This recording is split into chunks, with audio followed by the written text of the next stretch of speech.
Un percorso ad anello nel cuore delle montagne bellunesi. È il cammino delle Dolomiti, oltre 500 km suddivisi in 30 tappe.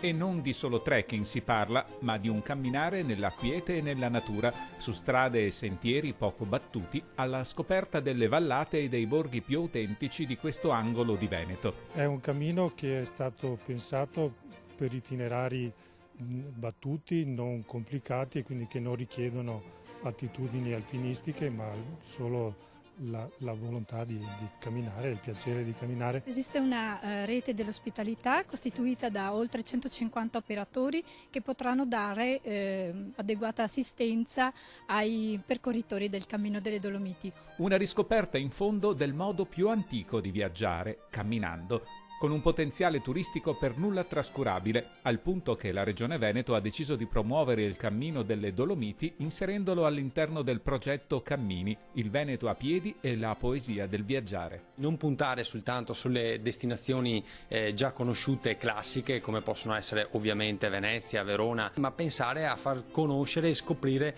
il cosiddetto altro Veneto, che molto ha da offrire proprio legato a questi percorsi sul territorio che poi fanno conoscere anche quelli che sono borghi antichi o altre città magari meno o paesi meno noti. Il Cammino delle Dolomiti abbraccia l'intera provincia di Belluno, incontrando luoghi carichi di significato storico e religioso.